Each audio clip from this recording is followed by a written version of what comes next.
Shalom, saudara-saudaraku. Salah satu amanat agung Tuhan Yesus Kristus adalah memberitakan Injil kepada segala makhluk, sebagaimana yang tertulis dalam Markus 16 ayat 15. Sebagai pengikut Kristus, kita wajib menunaikan amanat agung itu. Salah satu caranya adalah dengan membagikan video atau tulisan yang berisi tentang firman Tuhan seperti video ini, sehingga semakin banyak orang yang mendengar kabar baik itu. Melalui video kali ini, kita akan memberitakan firman Tuhan yang tertulis dalam Injil Matius pasal 16 sampai pasal 20. Demikian bunyinya. Matius 16. Orang-orang Farisi dan Saduki meminta tanda. Kemudian datanglah orang-orang Farisi dan Saduki hendak mencobai Yesus. Mereka meminta supaya ia memperlihatkan suatu tanda dari surga kepada mereka.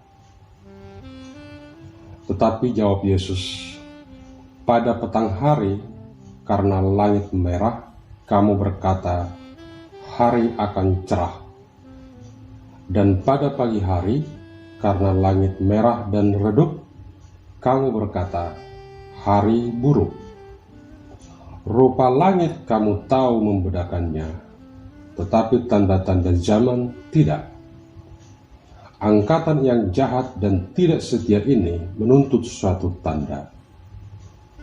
Tetapi kepada mereka tidak akan diberikan tanda selain tanda Nabi Yunus." Lalu Yesus meninggalkan mereka dan pergi. Tentang ragi orang Farisi dan Saduki. Pada waktu murid-murid Yesus menyeberang danau, mereka lupa membawa roti. Yesus berkata kepada mereka, "Berjaga-jagalah dan waspadalah terhadap ragi orang Farisi dan Saduki." Maka mereka berpikir-pikir dan seorang berkata kepada yang lain, "Itu dikatakannya karena kita tidak membawa roti." Dan ketika Yesus mengetahui apa yang mereka perbincangkan, ia berkata, "Mengapa kamu memperbincangkan soal tidak ada roti? Hai orang-orang yang kurang percaya, belum juga kamu mengerti? Tidak kamu ingat lagi akan 5 roti untuk 5.000 orang itu, dan berapa bakul roti kamu kumpulkan kemudian? Ataupun akan 7 roti untuk 4.000 orang itu, dan berapa bakul kamu kumpulkan kemudian? Bagaimana mungkin kamu tidak mengerti bahwa bukan roti yang kumaksudkan? Aku berkata kepadamu, waspadalah terhadap ragi orang Farisi dan Saduki." Ketika itu barulah mereka mengerti bahwa bukan maksudnya supaya mereka waspada terhadap ragi roti, melainkan terhadap ajaran orang Farisi dan Saduki.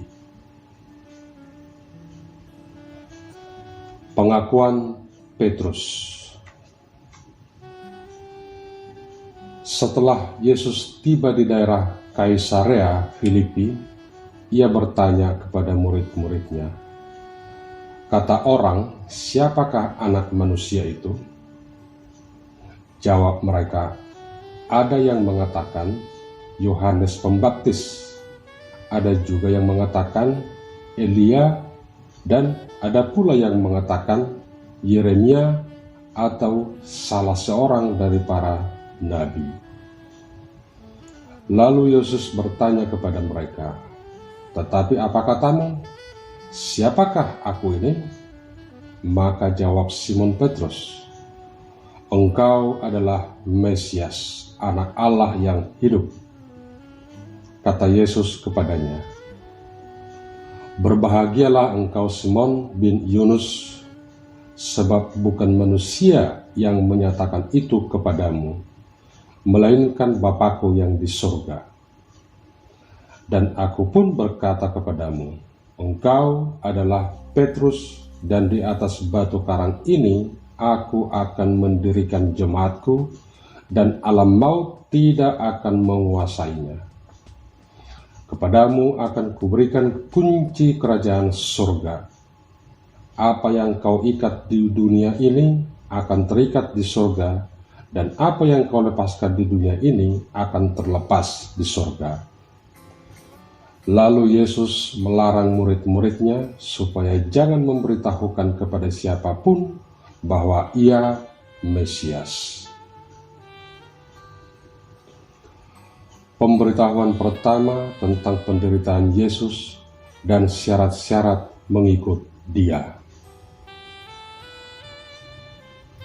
Sejak waktu itu, Yesus mulai menyatakan kepada murid-muridnya bahwa Ia harus pergi ke Yerusalem dan menanggung banyak penderitaan dari pihak tua-tua, imam-imam kepala, dan ahli-ahli Taurat, lalu dibunuh dan dibangkitkan pada hari ketiga. Tetapi Petrus menarik Yesus ke samping dan menegur Dia, katanya, "Tuhan, kiranya Allah menjauhkan hal itu. Hal itu sekali-kali takkan menimpa engkau." Maka Yesus berpaling dan berkata kepada Petrus, "Enyahlah iblis, engkau suatu batu sandungan bagiku. Sebab engkau bukan memikirkan apa yang dipikirkan Allah, melainkan apa yang dipikirkan manusia." Lalu Yesus berkata kepada murid-muridnya, "Setiap orang yang mau mengikut aku, ia harus menyangkal dirinya, memikul salibnya, dan mengikut aku. Karena barang siapa mau menyelamatkan nyawanya, ia akan kehilangan nyawanya. Tetapi barang siapa kehilangan nyawanya karena aku, ia akan memperolehnya. Apa gunanya seorang memperoleh seluruh dunia, tetapi kehilangan nyawanya? Dan apakah yang dapat diberikannya sebagai ganti nyawanya? Sebab Anak Manusia akan datang dalam kemuliaan Bapanya, diiringi malaikat-malaikatnya. Pada waktu itu, Ia akan membalas setiap orang menurut perbuatannya. Aku berkata kepadamu, sesungguhnya di antara orang yang hadir di sini, ada yang tidak akan mati sebelum mereka melihat Anak Manusia datang sebagai Raja dalam kerajaannya." Matius 17. Yesus dimuliakan di atas gunung. 6 hari kemudian, Yesus membawa Petrus, Yakobus, dan Yohanes saudaranya, dan bersama-sama dengan mereka Ia naik ke sebuah gunung yang tinggi. Di situ mereka sendiri saja. Lalu Yesus berubah rupa di depan mata mereka. Wajahnya bercahaya seperti matahari, dan pakaiannya menjadi putih bersinar seperti terang. Maka nampak kepada mereka Musa dan Elia sedang berbicara dengan Dia. Kata Petrus kepada Yesus, "Tuhan, betapa bahagianya kami berada di tempat ini. Jika Engkau mau, biarlah kudirikan di sini 3 kemah, 1 untuk Engkau, 1 untuk Musa, dan 1 untuk Elia." Dan tiba-tiba sedang Ia berkata-kata, turunlah awan yang terang menaungi mereka, dan dari dalam awan itu terdengar suara yang berkata, "Inilah anak yang kukasihi, kepadanyalah aku berkenan, dengarkanlah dia." Mendengar itu tersungkurlah murid-muridnya, dan mereka sangat ketakutan. Lalu Yesus datang kepada mereka dan menyentuh mereka sambil berkata, "Berdirilah, jangan takut." Dan ketika mereka mengangkat kepala, mereka tidak melihat seorang pun kecuali Yesus seorang diri. Pada waktu mereka turun dari gunung itu, Yesus berpesan kepada mereka, "Jangan kamu ceritakan penglihatan itu kepada seorang pun sebelum Anak Manusia dibangkitkan dari antara orang mati." Lalu murid-muridnya bertanya kepadanya, "Kalau demikian, mengapa ahli-ahli Taurat berkata bahwa Elia harus datang dahulu?" Jawab Yesus, "Memang Elia akan datang dan memulihkan segala sesuatu.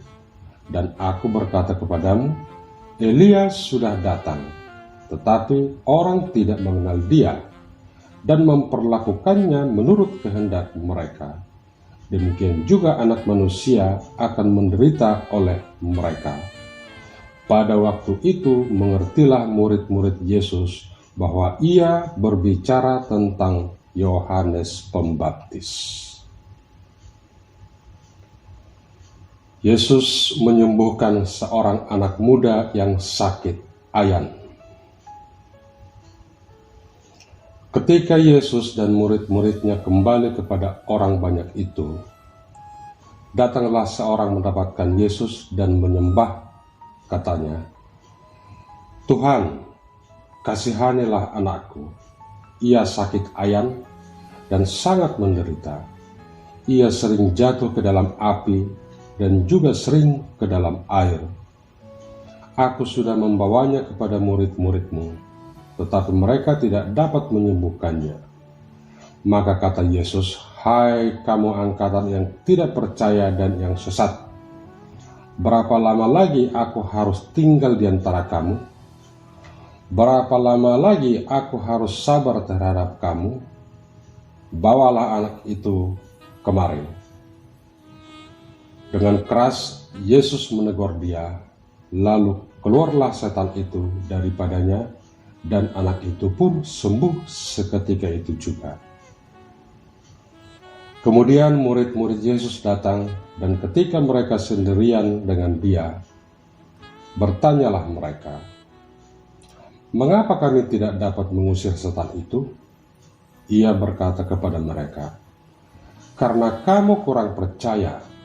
Sebab aku berkata kepadamu, sesungguhnya sekiranya kamu mempunyai iman sebesar biji sesawi saja, kamu dapat berkata kepada gunung ini, 'Pindah dari tempat ini ke sana,' maka gunung itu akan pindah, dan takkan ada yang mustahil bagimu. Jenis ini tidak dapat diusir kecuali dengan berdoa dan berpuasa." Pemberitahuan kedua tentang penderitaan Yesus.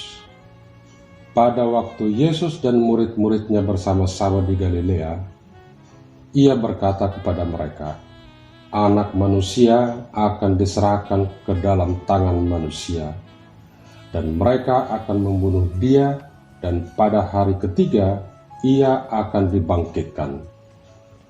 Maka hati murid-muridnya itu pun sedih sekali.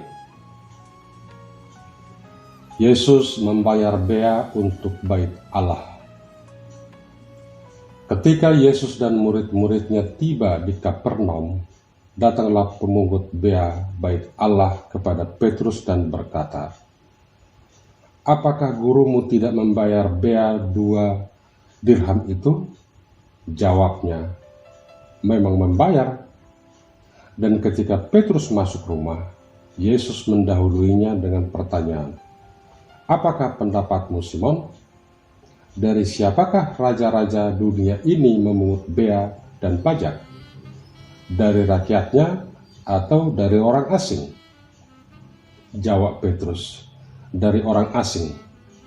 Maka kata Yesus kepadanya, "Jadi bebaslah rakyatnya. Tetapi supaya jangan kita menjadi batu sandungan bagi mereka, pergilah memancing ke danau, dan ikan pertama yang kau pancing, tangkaplah dan bukalah mulutnya, maka engkau akan menemukan mata uang 4 dirham di dalamnya. Ambillah itu dan bayarkanlah kepada mereka, bagiku dan bagimu juga. Matius 18. Siapa yang terbesar dalam kerajaan surga? Pada waktu itu, datanglah murid-murid itu kepada Yesus dan bertanya, "Siapakah yang terbesar dalam kerajaan surga?" Maka Yesus memanggil seorang anak kecil dan menempatkannya di tengah-tengah mereka, lalu berkata, "Aku berkata kepadamu, sesungguhnya jika kamu tidak bertobat dan menjadi seperti anak kecil ini, kamu tidak akan masuk ke dalam kerajaan surga. Sedangkan barang siapa merendahkan diri dan menjadi seperti anak kecil ini, dialah yang terbesar dalam kerajaan surga.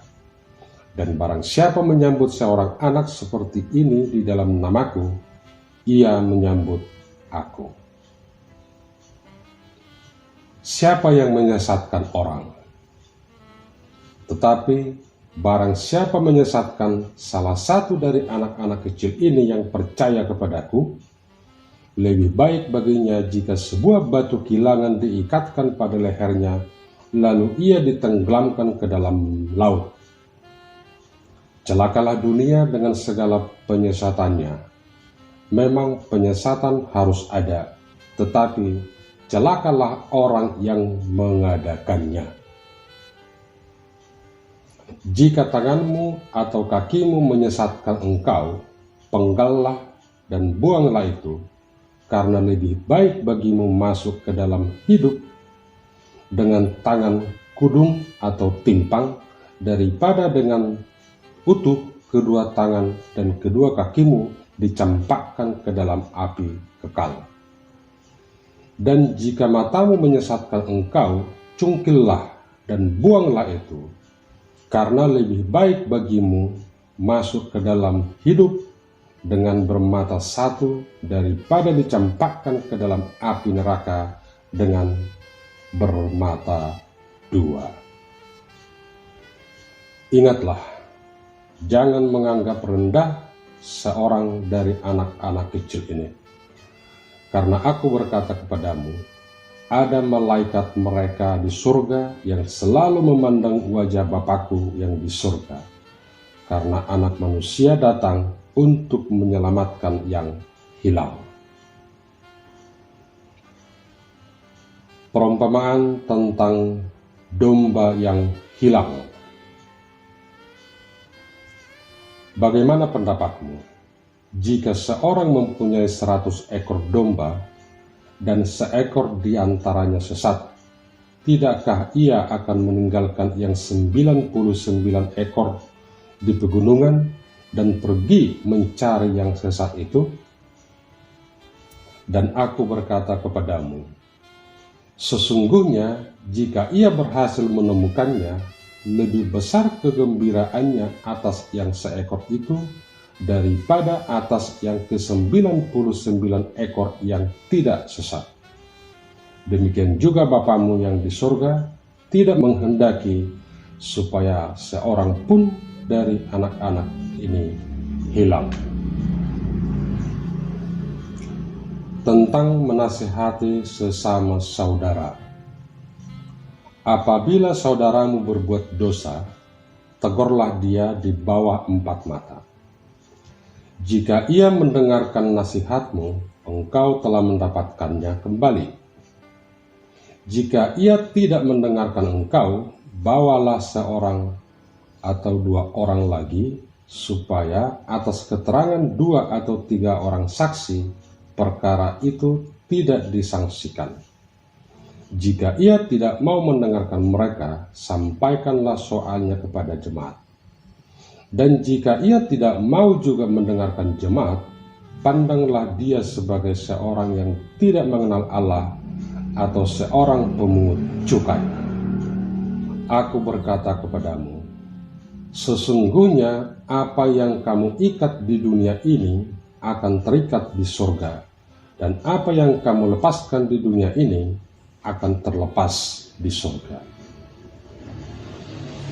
Dan lagi aku berkata kepadamu, jika dua orang daripadamu di dunia ini sepakat meminta apapun juga, permintaan mereka itu akan dikabulkan oleh Bapakku yang di surga.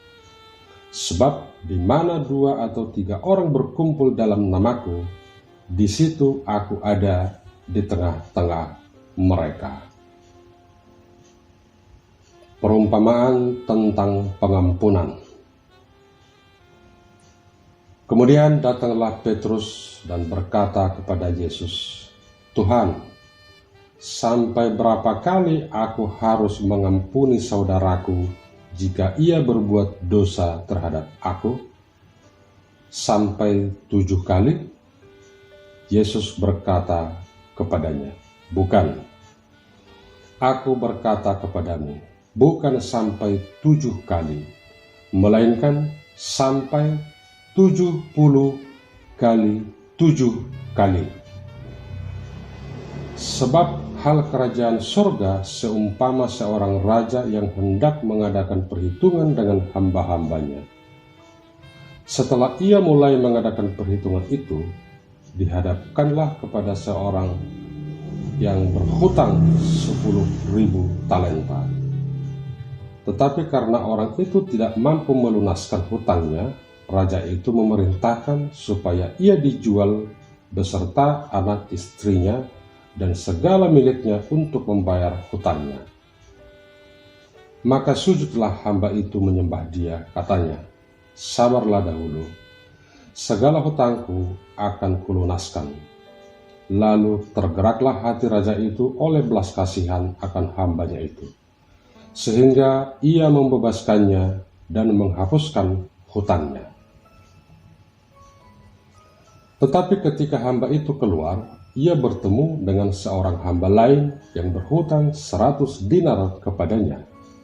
Ia menangkap dan mencekik kawannya itu, katanya, bayar hutangmu.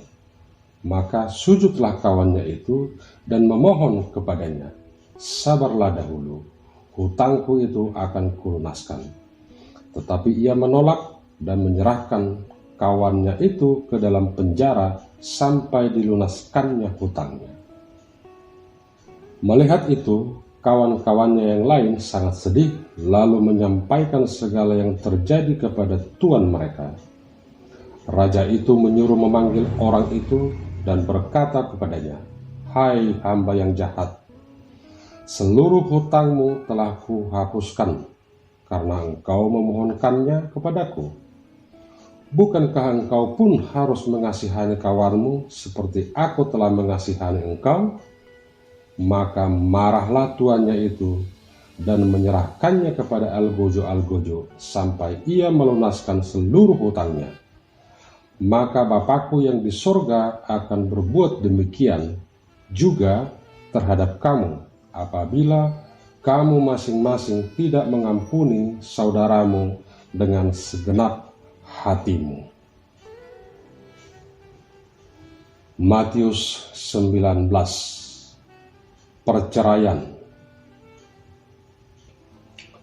Setelah Yesus selesai dengan pengajarannya itu, berangkatlah ia dari Galilea dan tiba di daerah Yudea yang di seberang sungai Yordan. Orang banyak berbondong-bondong mengikuti dia, dan ia pun menyembuhkan mereka di sana. Maka datanglah orang-orang Farisi kepadanya untuk mencobai dia. Mereka bertanya, apakah diperbolehkan orang menceraikan istrinya dengan alasan apa saja? Jawab Yesus, tidakkah kamu baca bahwa ia yang menciptakan manusia sejak semula menjadikan mereka laki-laki dan perempuan? Dan firman-Nya, sebab itu laki-laki akan meninggalkan ayah dan ibunya dan bersatu dengan istrinya, sehingga keduanya itu menjadi satu daging. Demikianlah mereka bukan lagi dua, melainkan satu. Karena itu, apa yang telah dipersatukan Allah tidak boleh diceraikan manusia. Kata mereka kepadanya, "Jika demikian, apakah sebabnya Musa memerintahkan untuk memberikan surat cerai jika orang menceraikan istrinya?" Kata Yesus kepada mereka, "Karena ketegaran hatimu, Musa mengizinkan kamu menceraikan istrimu, tetapi sejak semula tidaklah demikian. Tetapi aku berkata kepadamu, barang siapa menceraikan istrinya kecuali karena zina, lalu kawin dengan perempuan lain, ia berbuat zina." Murid-murid itu berkata kepadanya, "Jika demikian halnya, hubungan antara suami dan istri lebih baik jangan kawin." Akan tetapi ia berkata kepada mereka, "Tidak semua orang dapat mengerti perkataan ini. Hanya mereka yang dikaruniai saja. Ada orang yang tidak dapat kawin karena ia memang lahir demikian dari rahim ibunya. Dan ada orang yang dijadikan demikian oleh orang lain. Dan ada orang yang membuat dirinya demikian karena kemauannya sendiri oleh karena kerajaan surga. Siapa yang dapat mengerti, hendaklah ia mengerti." Yesus memberkati anak-anak. Lalu orang membawa anak-anak kecil kepada Yesus supaya ia meletakkan tangannya atas mereka dan mendoakan mereka. Akan tetapi murid-muridnya memarahi orang itu. Tapi Yesus berkata, "Biarkanlah anak-anak itu, janganlah menghalang-halangi mereka datang kepadaku. Sebab orang-orang yang seperti itulah yang empunya kerajaan surga." Lalu ia meletakkan tangannya atas mereka dan kemudian ia berangkat dari situ. Orang muda yang kaya. Ada seorang datang kepada Yesus dan berkata, "Guru, perbuatan baik apakah yang harus kuperbuat untuk memperoleh hidup yang kekal?" Jawab Yesus, "Apakah sebabnya engkau bertanya kepadaku tentang apa yang baik? Hanya satu yang baik. Tetapi jikalau engkau ingin masuk ke dalam hidup, turutilah segala perintah Allah." Kata orang itu kepadanya, "Perintah yang mana?" Kata Yesus, "Jangan membunuh, jangan berzina, jangan mencuri, jangan mengucapkan saksi dusta, hormatilah ayahmu dan ibumu, dan kasihilah sesamamu manusia seperti dirimu sendiri." Kata orang muda itu kepadanya, "Semuanya itu telah kuturuti, apalagi yang masih kurang?" Kata Yesus kepadanya, "Jikalau engkau hendak sempurna, pergilah, juallah segala milikmu, dan berikanlah itu kepada orang-orang miskin, maka engkau akan beroleh harta di surga. Kemudian datanglah kemari dan ikutilah aku." Ketika orang muda itu mendengar perkataan itu, pergilah ia dengan sedih, sebab banyak hartanya. Yesus berkata kepada murid-muridnya, "Aku berkata kepadamu, sesungguhnya sukar sekali bagi seorang kaya untuk masuk ke dalam kerajaan surga. Sekali lagi aku berkata kepadamu, lebih mudah seekor unta masuk melalui lubang jarum daripada seorang kaya masuk ke dalam kerajaan Allah." Ketika murid-murid mendengar itu, sangat gemparlah mereka dan berkata, "Jika demikian, siapakah yang dapat diselamatkan?" Yesus memandang mereka dan berkata, "Bagi manusia hal ini tidak mungkin, tetapi bagi Allah segala sesuatu mungkin." Upah mengikut Yesus. Lalu Petrus menjawab dan berkata kepada Yesus, kami ini telah meninggalkan segala sesuatu dan mengikut Engkau. Jadi apakah yang akan kami peroleh? Kata Yesus kepada mereka, Aku berkata kepadamu, sesungguhnya pada waktu penciptaan kembali, apabila Anak Manusia bersemayam di takhta kemuliaannya, kamu yang telah mengikut Aku akan duduk juga di atas 12 takhta untuk menghakimi ke-12 suku Israel. Dan setiap orang yang karena namaku meninggalkan rumahnya, saudaranya laki-laki atau saudaranya perempuan, bapak atau ibunya, anak-anak atau ladangnya, akan menerima kembali 100 kali lipat dan akan memperoleh hidup yang kekal. Tetapi banyak orang yang terdahulu akan menjadi yang terakhir, dan yang terakhir akan menjadi yang terdahulu. Matius 20, perumpamaan tentang orang-orang upahan di kebun anggur. Adapun hal kerajaan surga sama seperti seorang tuan rumah yang pagi-pagi benar keluar mencari pekerja-pekerja untuk kebun anggurnya. Setelah ia sepakat dengan pekerja-pekerja itu mengenai upah sedinar sehari, ia menyuruh mereka ke kebun anggurnya. Kira-kira pukul 9 pagi ia keluar pula dan dilihatnya ada lagi orang-orang lain menganggur di pasar. Katanya kepada mereka, Pergi jugalah kamu ke kebun anggurku, dan apa yang pantas akan kuberikan kepadamu. Dan mereka pun pergi. Kira-kira pukul 12 dan pukul 3 petang ia keluar pula dan melakukan sama seperti tadi. Kira-kira pukul 5 petang ia keluar lagi dan mendapati orang-orang lain pula. Lalu katanya kepada mereka, Mengapa kamu menganggur saja di sini sepanjang hari? Kata mereka kepadanya, Karena tidak ada orang mengupah kami. Katanya kepada mereka, Pergi jugalah kamu ke kebun anggurku.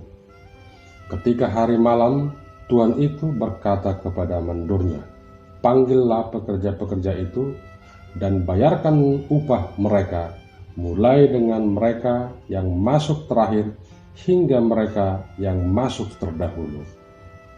Maka datanglah mereka yang mulai bekerja kira-kira pukul 5 dan mereka menerima masing-masing 1 dinar. Kemudian datanglah mereka yang masuk terdahulu, sangkanya akan mendapat lebih banyak. Tetapi mereka pun menerima masing-masing 1 dinar juga. Ketika mereka menerimanya, mereka bersungut-sungut kepada tuan itu.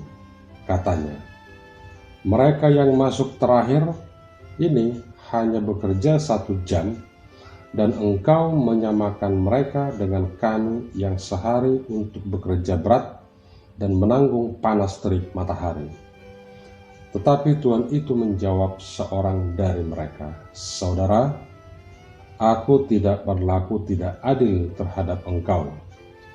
Bukankah kita telah sepakat sedinar sehari? Ambillah bagianmu dan pergilah. Aku mau memberikan kepada orang yang masuk terakhir ini sama seperti kepadamu. Tidakkah aku bebas mempergunakan milikku menurut kehendak hatiku? Atau iri hatikah engkau karena aku murah hati? Demikianlah orang yang terakhir akan menjadi yang terdahulu, dan yang terdahulu akan menjadi yang terakhir. Pemberitahuan ketiga tentang penderitaan Yesus. Ketika Yesus akan pergi ke Yerusalem, ia memanggil ke-12 muridnya tersendiri dan berkata kepada mereka di tengah jalan, Sekarang kita pergi ke Yerusalem, dan Anak Manusia akan diserahkan kepada imam-imam kepala dan ahli-ahli Taurat, dan mereka akan menjatuhi dia hukuman mati. dan mereka akan menyerahkan dia kepada bangsa-bangsa yang tidak mengenal Allah, supaya ia diolok-olokkan, disesah, dan disalibkan, dan pada hari ketiga ia akan dibangkitkan. Permintaan Ibu Yakobus dan Yohanes bukan memerintah, melainkan melayani. Maka datanglah ibu anak-anak Zebedeus serta anak-anaknya itu kepada Yesus, lalu sujud di hadapannya untuk meminta sesuatu kepadanya. Kata Yesus, "Apa yang kau kehendaki?" Jawabnya, "Berilah perintah supaya kedua anakku ini boleh duduk kelak ke dalam kerajaanmu, yang seorang di sebelah kananmu dan yang seorang lagi di sebelah kirimu." Tetapi Yesus menjawab, katanya, "Kamu tidak tahu apa yang kamu minta. Dapatkah kamu meminum cawan yang harus kuminum?" Kata mereka kepadanya, "Kami dapat." Yesus berkata kepada mereka, "Cawanku memang akan kamu minum.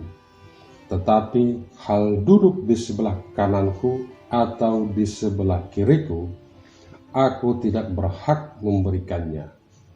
Itu akan diberikan kepada orang-orang bagi siapa Bapakku telah menyediakannya." Mendengar itu, marahlah ke-10 murid yang lain kepada kedua saudara itu.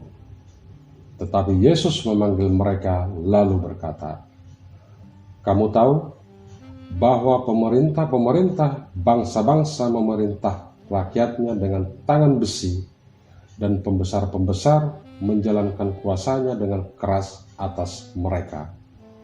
Tidaklah demikian di antara kamu. Barang siapa ingin menjadi besar di antara kamu, hendaklah ia menjadi pelayanmu. Dan barang siapa ingin menjadi terkemuka di antara kamu, hendaklah ia menjadi hambamu. Sama seperti Anak Manusia datang bukan untuk dilayani, melainkan untuk melayani dan untuk memberikan nyawanya menjadi tebusan bagi banyak orang." Yesus menyembuhkan 2 orang buta.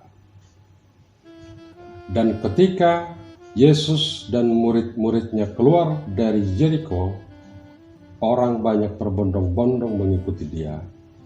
Ada 2 orang buta yang duduk di pinggir jalan mendengar bahwa Yesus lewat, lalu mereka berseru, "Tuhan, Anak Daud, kasihanilah kami." Tetapi orang banyak itu menegur mereka supaya mereka diam. Namun mereka makin keras berseru, katanya, "Tuhan, Anak Daud, kasihanilah kami." Lalu Yesus berhenti dan memanggil mereka. Ia berkata, "Apa yang kamu kehendaki supaya aku perbuat bagimu?" Jawab mereka, "Tuhan, supaya mata kami dapat melihat." Maka tergeraklah hati Yesus oleh belas kasihan. Lalu ia menjamah mata mereka, dan seketika itu juga mereka melihat, lalu mengikut dia.